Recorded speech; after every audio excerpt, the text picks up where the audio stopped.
To even begin to summarize Professor Taylor's distinguished career at UCLA would not leave any time for her to speak. So I'm just going to mention 3 of the honors she received in the last 2 years. She was presented with a Lifetime Achievement Award from the American Psychological Association. She received the Patricia R. Burkus Award in Sociophysiology from the American Psychosomatic Society. And most notably, Shelley Taylor was elected to the National Academy of Sciences. It's my great pleasure to introduce Dr. Shelley Taylor. I'm going to talk tonight about a topic that is near and not very dear to anyone's heart, and that's stress. Most people believe that stress causes illness, that it causes acute illnesses such as colds or flus, and that it causes chronic illness such as cancer, or at least contributes to it, cancer and heart disease.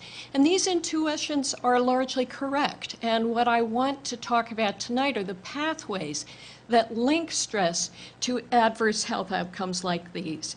Now, I want to start out by giving you a little bit of background on the study of stress and health. It's not a terribly old field. It began with a lot of case history information that people tried to make sense of.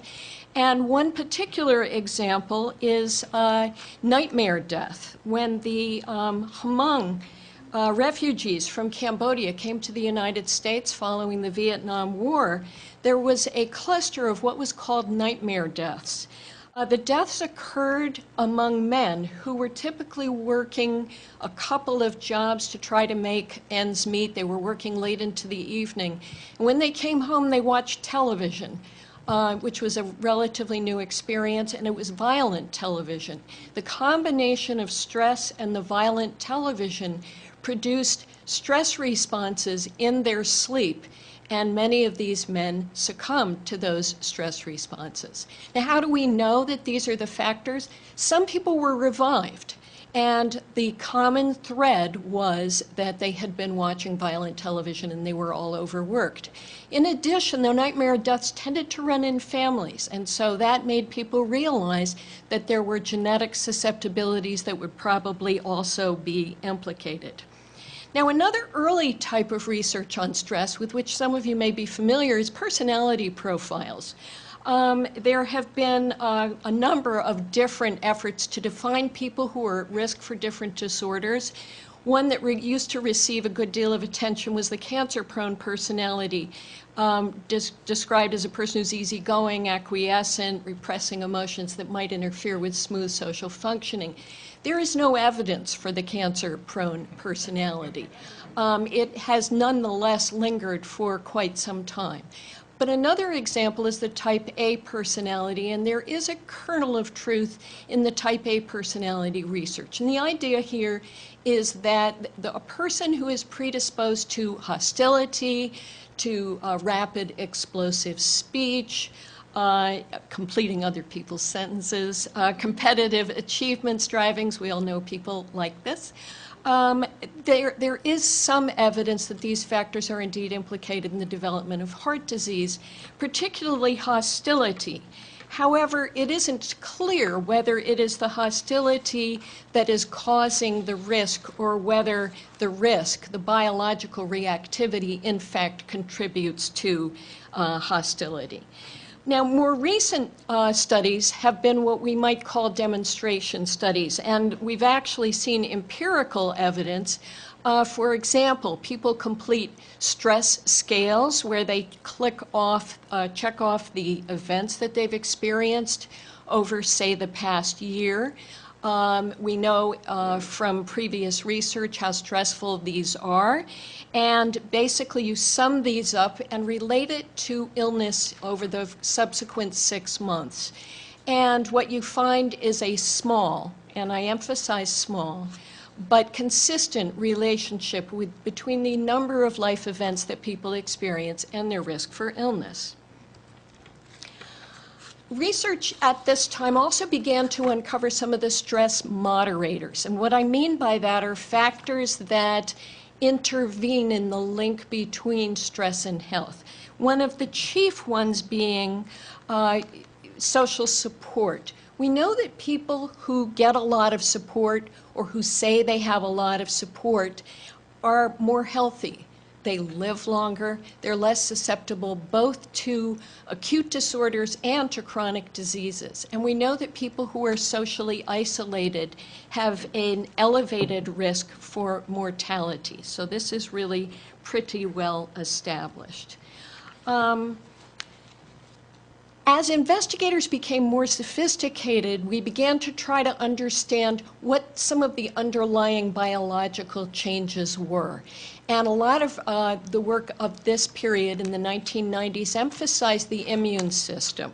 And one example, which is near and dear to the hearts of many of you who are here, is that the stress of exams.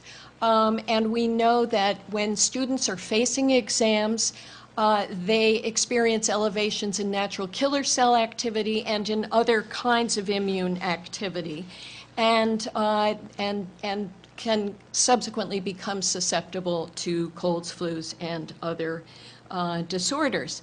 Now, currently, research is oriented around developing complex multivariate models that try to focus on unfolding mechanisms over time, and in essence is taking together all of the observations that have occurred over the previous few decades and trying to build models. Now, this is a really big model, but I'll walk you through it. This is the model that has been guiding the research that we do. And you can think of it as how stress unfolds across time to increase risk for disorders. We focus, first of all, on the early environment, in particular childhood SES and the early family environment. We focus on genetic predispositions in several systems. We look at how these factors combine to influence the development of psychosocial resources, such as social support.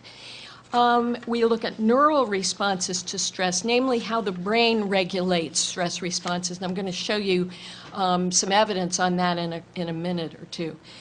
We look at coping mechanisms, psychological distress, and then look at how all of these factors go together to affect psychological and biological stress responses that ultimately become risks for acute and chronic disorders. So what I'm going to do this evening is first talk about the origins of adult health outcomes in the early environment and in genes and their interaction. Talk about how the brain responds to stress depending upon whether one has had a stressful early life, and then finally talk about the health risks. So every scientist gets hooked by a question, something that happens that you see that you don't understand. And this is one of the questions that has hooked us, which is why does the early environment, and I'm talking about the first, 8, 10 years of life, why does it affect health, not only in childhood, but throughout adulthood and into old age? It's not immediately obvious why that would be the case. But if you grow up in an early adverse environment, particularly one that is marked by poverty or violence, your chance of an early onset chronic disease is significantly elevated. So we have looked at two, actually let me just talk about these two. We've looked at two major factors in early childhood, and the first is childhood socioeconomic status, which predicts health outcomes controlling for adult SES. And as you may know, there is a linear relationship between SES and age at mortality, and the same gradient can be seen for most major chronic disorders. The other factor that we focus on is a harsh early family environment that is marked by conflict, by cold, non-nurturant parenting, or by neglect, and we call them risky families, and they also predict health outcomes. I want to say a little bit about how we assess family environment. We use a number of methods. One is called the Risky Families Questionnaire, and these are examples of a few of the items. It has a number of more items in it. We also do interviews with people about their early childhood. And just parenthetically, I want to give you a bit of observational evidence from these interviews. One of the things that we do is we sit people down. The very first thing we say to them is, tell us a little bit about your family. In the people who subsequently are seen to come from nurturant families, what happens is you get a forward lean, and the person says, well, let's see, there's me and my mom and my dad and my brother who can sometimes be a pain, and there's our dog Trixie, and they go on and on and on, and big forward lean.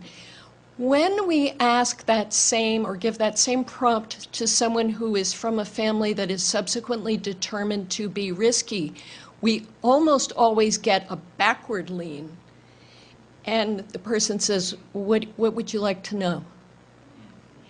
And I have always thought, I've got to go back through those videotapes and see how perfectly that body language and response is correlated with these responses.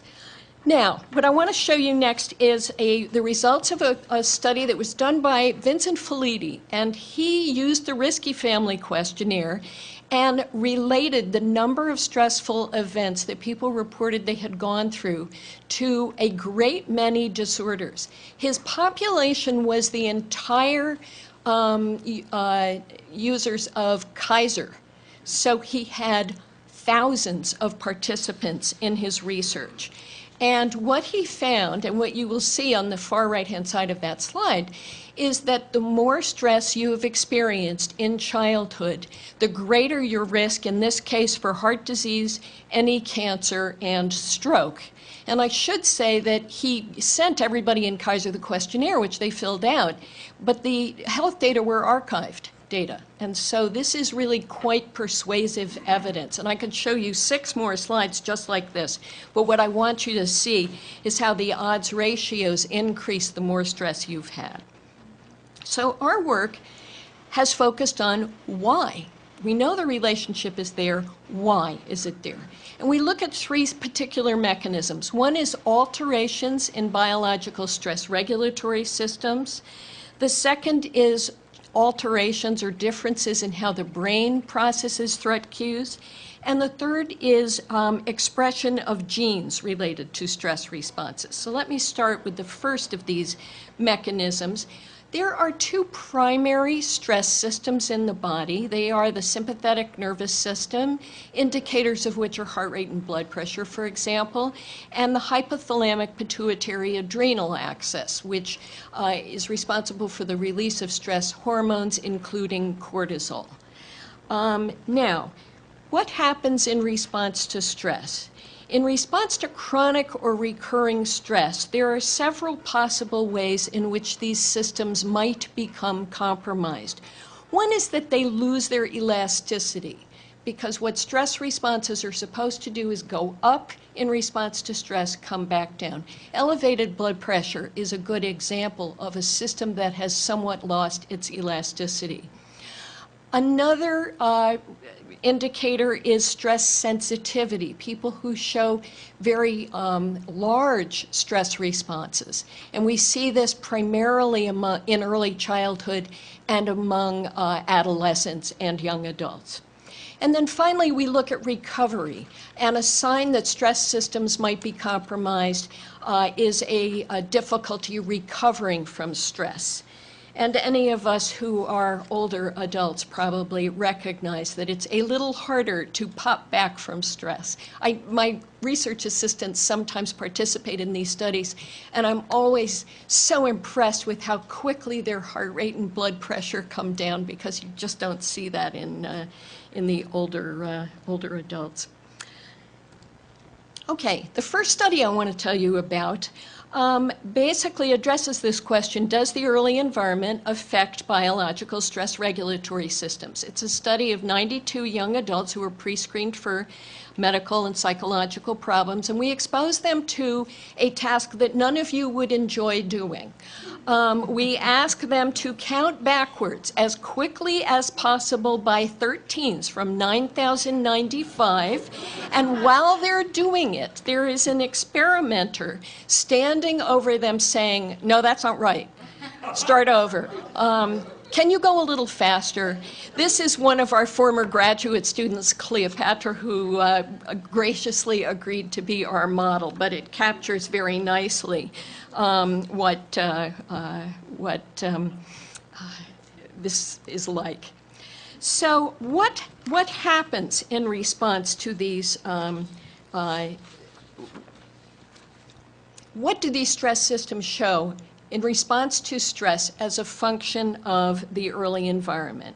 We bring them in, we did our assessments of the early environment, we put them through the stress tests, and then we look at several responses. First, we look at cortisol.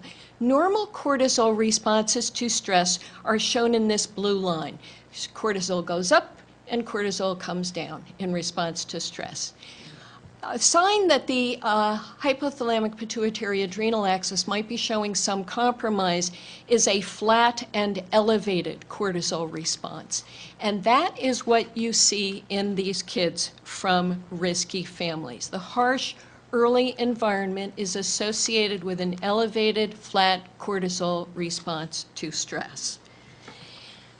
What we also see is only among the men, a very harsh family environment is associated with elevated heart rate and blood pressure. These are the heart rate responses, and if you look at the far right-hand side of that slide, the blue line, what you see are the men consistently showing elevated heart rate, and the blood pressure look very much the same. Now, you might ask, why is it only the men? Why isn't it the women? And you probably are aware that men are at greater risk for early heart disease and hypertension than women are. Women ultimately catch up in terms of risk, but not until they're in their 60s, whereas men are more likely to show these problems in their 40s and 50s. And sadly, we can see these changes begin in males as early as age 8. We don't see them in females that soon. So from this study, we can conclude that a harsh early family environment appears to be tied to some compromised biological responses to stress, and as such begins to provide a bit of a piece of evidence for the mechanism of the effects of stress on biological stress regulatory systems. Okay, what I want to turn to next are the effects of the environment on how the brain processes stress. And first I want to give you a little background about kids who come from these risky families that I've been describing. They don't cope very well with stress, and their coping is distinguished by several particular factors. They show a lot of avoidant coping, by which I mean they try to tune out stressors as much as possible and essentially pretend that the stress isn't happening. However, if there is a stressor with which they have to engage, they're more likely to show an overly aggressive response to stress that others perceive as only moderately challenging. You know, the kind of thing like you're planning to pull into a parking space and some car beats you to it. I mean, most people go and move on, but there are people who don't respond that way. I'm not saying they're all from risky families, but some of them are likely to be.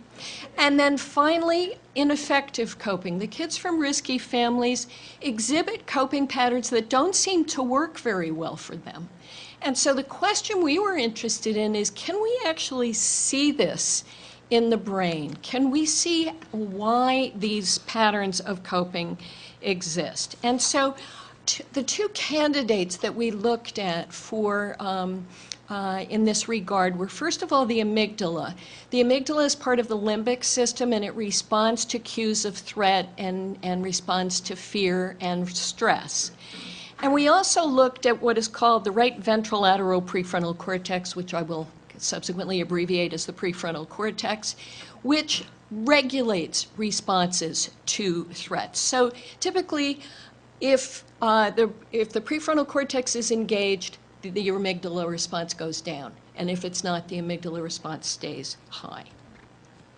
So this is an fMRI study, so it's a small sample. We had 30 adults, and they responded to 3 tasks in the scanner.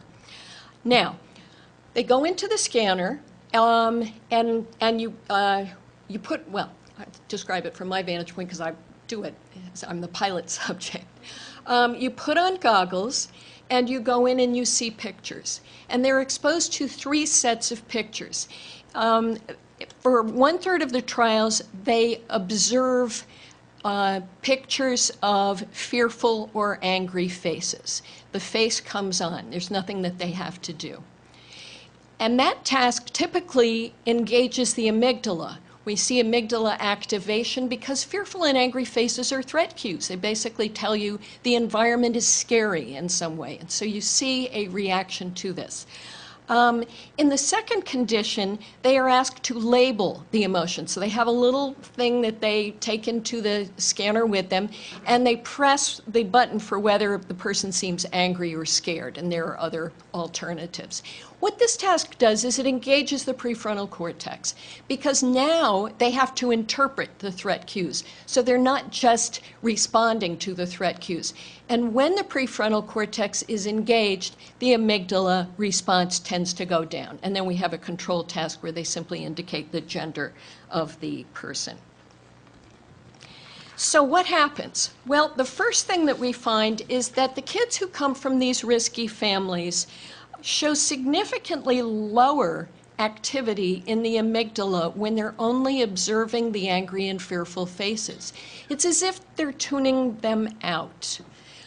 The alternative explanation is even sadder, and that is that they are so used to seeing angry and fearful faces in their risky families that they've habituated to them, and so they don't evoke the normal stress response that you would otherwise see.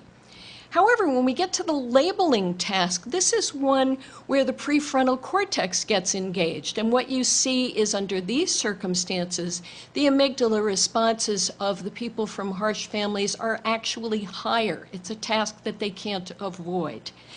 The most important thing we found is illustrated in this slide. And you remember I told you that when you engage the right ventrolateral prefrontal cortex, it typically downregulates amygdala responses. And that's exactly what you see in the kids from the nurturant families, the blue line. However, what you see in the people from the risky families is a strong positive correlation between activity in these 2 regions, which suggests that although the prefrontal cortex is activated and perhaps trying to cope, it's not doing the job of downregulating these amygdala responses. Okay, so what do these results suggest? Well, they suggest that offspring from risky families shut out cues, threatening cues, when they don't have to engage, but when they're forced to engage by task demands, their amygdala response is actually stronger. They're experiencing more threat. And the results also suggest that offspring from risky families don't recruit the prefrontal cortex for regulating their coping responses as effectively as children who are raised in nurturant environments. So what we see is that growing up in a risky family actually has effects at the level of the brain. So you can see what the residual effects of harsh parenting is, and it suggests that threat detection and emotion regulation skills may be compromised.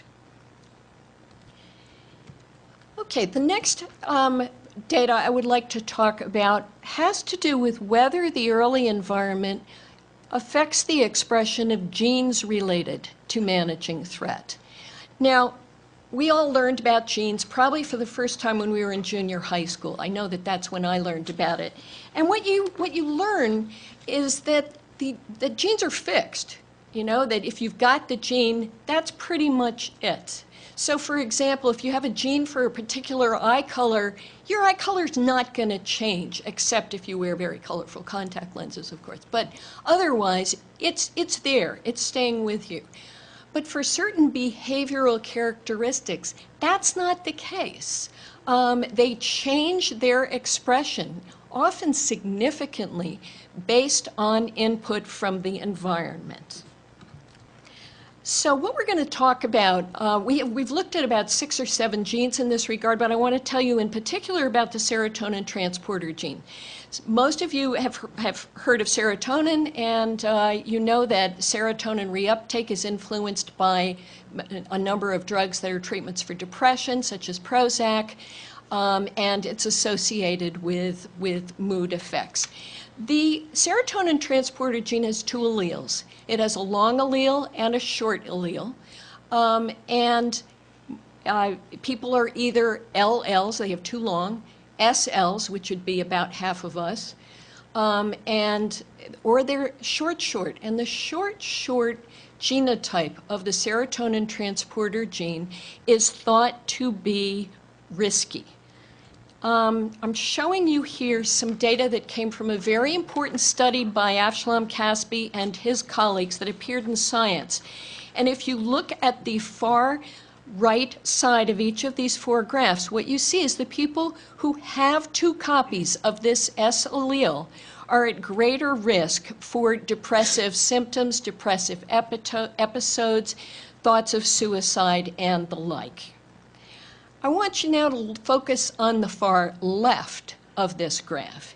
And what you start to see is a crossover interaction. It looks like that SS genotype is risky in the context of stress, but might actually be protective if you're not going through stress. And that's what we were interested in following up.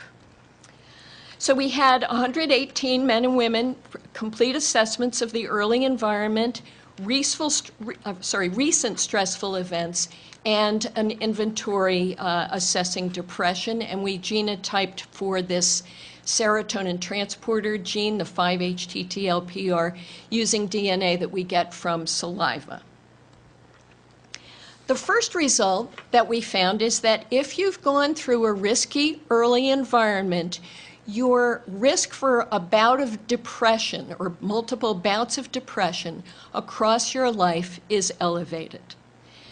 The second thing we found is that the harsh family environment interacts with this genotype to affect risk for depression. And if you look at the far left side here, you can see how dramatic that interaction is. So if you have this SS genotype and you're going through, and you had a risky early family environment, your likelihood of elevated depressive symptomatology is higher.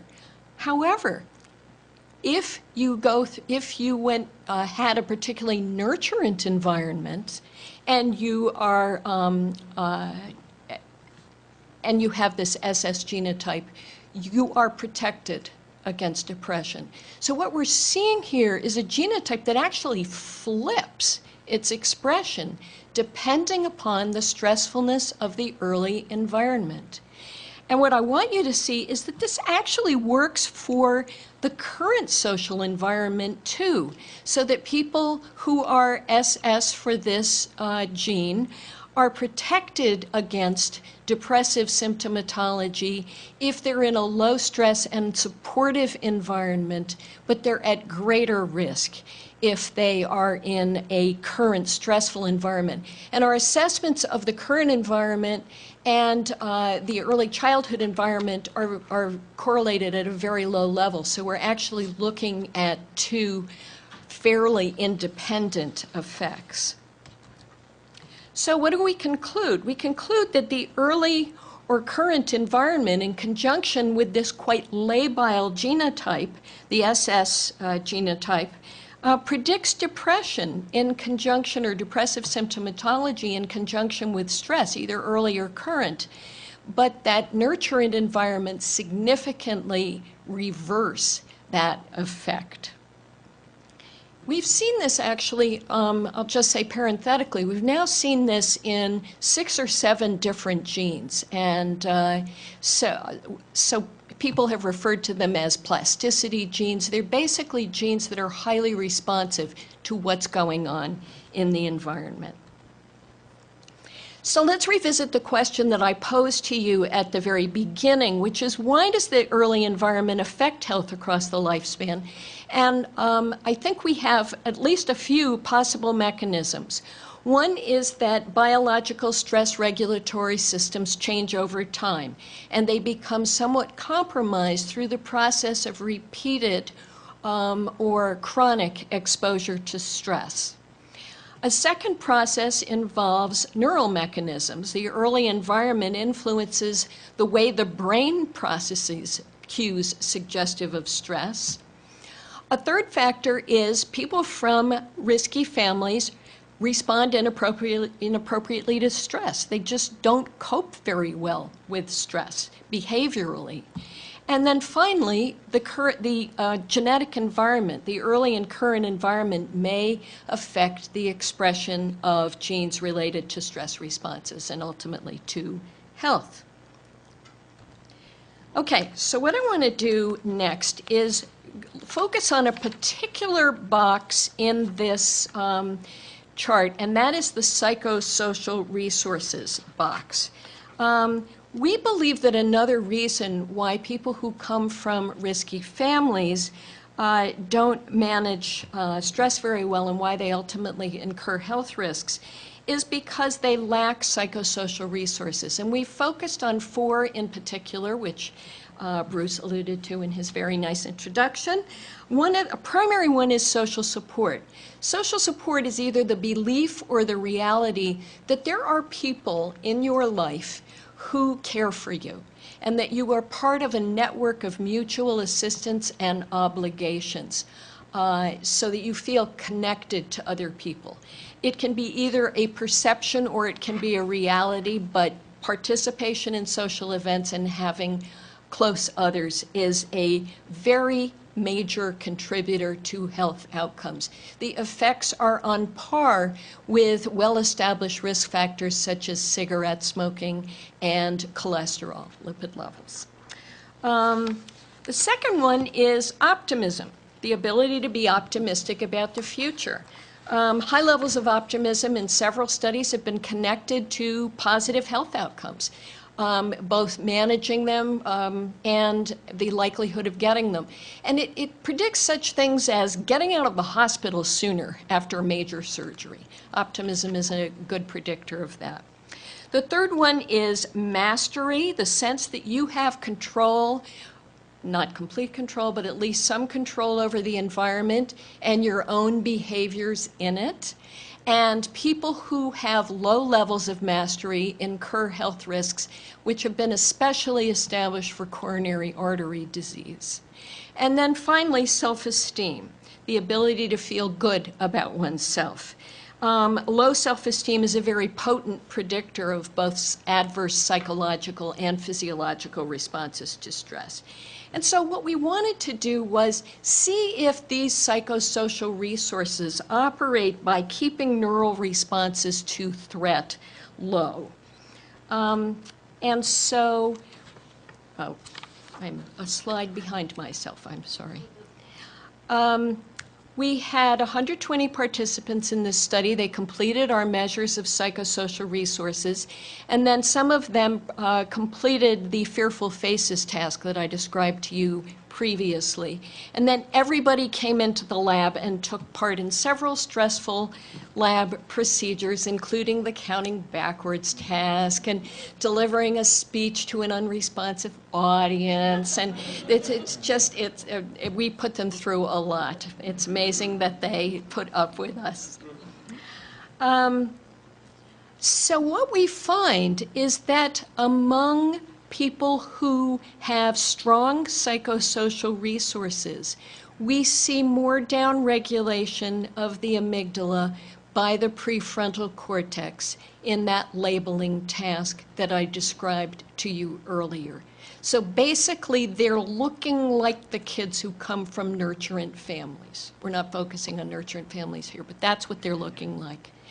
We also see that strong psychosocial resources, people who come into these lab tasks with strong psychosocial resources, have lower cortisol responses to our tasks and lower blood pressure responses to our tasks. And importantly, Lower amygdala activity actually mediates the relationship between psychosocial resources and the low cortisol responses. And so essentially what we're doing here is we're integrating evidence across three very different levels of analysis. The first being psychological assessments of these resources, the second being the neural responses to threat cues in the brain, the third being cortisol responses. It's integration across three different occasions, and it's highly significant in the sense of providing us with with a pathway that helps us understand the protective effects of psychosocial resources on the stress-health relationship. So, basically, we conclude that these psychosocial resources affect prefrontal cortical downregulation of amygdala responses, which in turn lead to lower neuroendocrine stress responses. And I would like now to turn to the question of, can we actually predict health-related outcomes? Because I've shown you evidence for blood pressure and heart rate and cortisol, but can we actually predict anything having more directly to do with health? We've had the privilege of collaborating with a group called Cardia, and they have investigated risk for heart disease in 3,300 whites and African Americans in 4 sites around the United States over the past 20 years. And at year 15, they very kindly allowed us to add some of our measures, including the Risky Families measure. And so what we looked at in this data set are 4 health-related outcomes. The first is metabolic functioning, metabolic syndrome, which is a composite index including high weight, insulin resistance, high glucose levels, and high cholesterol. And it's a risk factor for several disorders, including diabetes and coronary heart disease. We look also at C-reactive protein. C-reactive protein is a marker of inflammatory processes, and some of you may be now getting your C-reactive protein results from your physicians, because a number of physicians think that C-reactive protein is actually a better indicator of risk for heart disease than cholesterol is. So C-reactive protein has been tied to both mental and physical health disorders, especially depression and heart disease. And then we also looked at high blood pressure, and we looked at increasing blood pressure over the 20 years that these people were studied. We use a technique called causal modeling, hierarchical linear modeling. Well, actually, these are causal models. And I noticed today that my numbers weren't in this slide. So, but basically, what you do with this technique is you look at the interrelations among all the variables and you ask the question, does your model fit the data? And do alternative models fit it better or more poorly? And so what we do is we use our model, and this is the model for metabolic functioning, and we pit it against a model that has no psychosocial functioning variable in it, for example. We pit it against a model that gives negative affect priority. We have several alternatives that we can look at. And what we find is that our model was supported in all 4 cases with of these health outcomes. We find that it predicted poor metabolic functioning. We find that it predicts elevated C-reactive protein, although most of the variance roots through obesity, not exclusively through psychosocial resources. And importantly, we found that the model explains both elevated blood pressure and a trajectory of increasing blood pressure over time, including some hypertensives in this sample. Okay, so general conclusions. I think we have some evidence for a general model of the effects of stress on health, antecedents of which include certain genes, the early environment, which may interact with each other, as you saw. These antecedents affect psychosocial resources, which include, but are probably not limited to, optimism, mastery, self-esteem, and social support. These factors also affect how the brain regulates stress and neuroendocrine responses to stress. So it provides a potential mechanism or set of mechanisms for the effects of stress on health across the lifespan. So basically, we come to the end, and the question is, well, what do we do about it? Can we change this? Are there any interventions that might offset the early risks that people acquire? And there are several possible avenues to pursue. One of these are interventions with families. Clearly you would want to intervene with families to offset or reduce these risky families' environment. And one of them, I think, is parenting skills training. I'm always amazed that we teach our kids trigonometry, which is a skill that small landowners in the 1700s found very important, but which doesn't serve us terribly well. But we don't do a very good job of telling our kids what effective parenting is all about. So that would certainly be one point of departure. A second is early detection of troubled families. I think if you can get early warning signs and intervene quickly, that's a very good move to make, in part because it looks to us like it doesn't take a whole lot of stress to set these dynamics into operation. Our kids who are from risky families are not abused kids, for the most part. They're just from families that are chaotic and conflict-ridden or cold. Family interventions. It is possible to intervene with families directly, teach parenting skills even after the adverse dynamics are in place, and these interventions are fairly successful with one caveat. The caveat is that when there is an economic downturn, parenting tends to revert to the poorer parenting practices. A second type of intervention that we might undertake is stress interventions, which are employed, as you know, in a lot of work organizations right now. And I've just listed some of the components of the typical stress intervention, which includes identifying and monitoring the events that you personally find stressful in your life, identifying the antecedents of those stress, so trying to understand what are the conditions that evoke this feeling of being stressed, avoiding negative self-talk, oh, I'll never be able to do it, I'll just mess up. Acquiring skills such as reframing potentially stressful events in a more benign way, time management skills, setting personal goals for reducing stress, and positive self-talk. You're doing better. This went a lot better than it usually does, that kind of thing. And then finally, coping interventions. There are a lot of interventions that seek to increase coping effectiveness, including skills for positive reappraisal, relaxation skills, cognitive behavioral management skills, and better health habits like diet and exercise.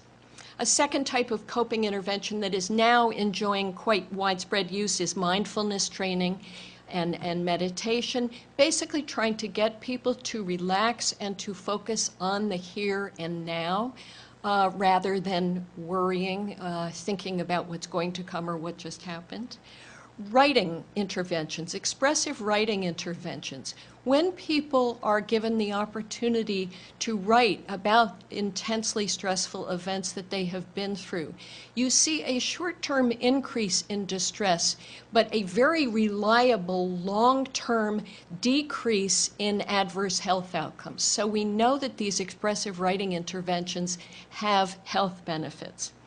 And then finally, interventions to increase social support, to try to get people to appraise their networks as more supportive or to actually experience them as more supportive. And one of the nice things about social support is that it often takes just one confidant, not a lot of organizations that you have to go to, but just one confidant to bring about those feelings of social support. So what I'd like to do is acknowledge my funding sources, the National Institute on Aging and the National Science Foundation, and some of my collaborators, although a couple of you will see that your names aren't up there. We have had so many wonderful student volunteers in the lab. who have helped us out. And here is a picture of my graduate lab, and I want to thank you very much.